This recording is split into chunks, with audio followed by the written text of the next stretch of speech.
মইতো ব্যক্তিগতভাৱে মই সদায় কৈ আছোঁ আমি ভাৰতীয় জনতা পাৰ্টিও বিশ্বাস কৰোঁ গণতন্ত্ৰত সদায় পাৰস্পৰিক সন্মান থাকিব লাগে।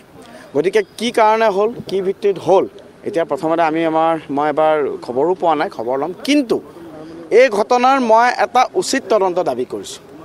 কোনে আক্ৰমণ কৰিছে, কাৰ আক্ৰমণ হৈছে, তাত কংগ্ৰেছৰ বহুত ফৈদ আছে।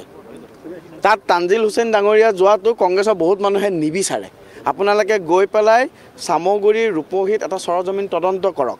তাত ৰকিবুল হুছেইন ডাঙৰীয়াই তেখেত মন্ত্ৰী হৈ থাকোঁতে মোৰ সন্দেহ এনেকুৱা আছে যে কংগ্ৰেছৰ যি উপদলীয় সংঘাত, ৰাজ্যিকৰ পৰা আৰম্ভ কৰি নগাঁও জিলাৰ পৰা আৰম্ভ কৰি চামগুৰি কংগ্ৰেছত থকা যি উপদলীয় সংঘাত, এই সংঘাত ইয়াৰ কাৰক হ'ব পাৰে নেকি? তৃতীয়তে এনেকুৱা বহু সময়ত আছে কোনোবাই কিবা চিম্পেথিৰ কাৰণে এনেকুৱা কাম কৰিব পাৰে নেকি? গতিকে ৰহস্য আছে। আজিৰ দিনত আপোনালোকে থাকিলে এটা মহাপ্ৰতাপী ৰকিবুল হুছেইন ডাঙৰীয়া আছিল। তেখেতৰ ভয়ত এটা সময়ত চামগুৰিত ৰাইজ ত্ৰস্তমান আছিল। আজিৰ দিনত তাত ৰাইজে মুক্ত গণতন্ত্ৰৰ সোৱাদ পাইছে। কিন্তু আজি যেনেকৈ মই শুনিছোঁ দুই এজনে খুব আনপাৰ্লিয়ামেণ্টেৰী ৱৰ্ড কৈছে, কংগ্ৰেছতে আজিৰ দিনত ৰকিবুল হুছেইন ডাঙৰীয়া বহুত শত্ৰু। মই পুনৰাই আপোনালোকক কৈছোঁ, অন ৰেকৰ্ড কৈছোঁ, ৰকিবুল হুছেইন ডাঙৰীয়াৰ কংগ্ৰেছ চামগুৰিত হাৰাৰ পিছত ৰকিবুল হুছেইন ডাঙৰীয়া এতিয়া কংগ্ৰেছতে অকলশৰীয়া হৈ পৰিছে।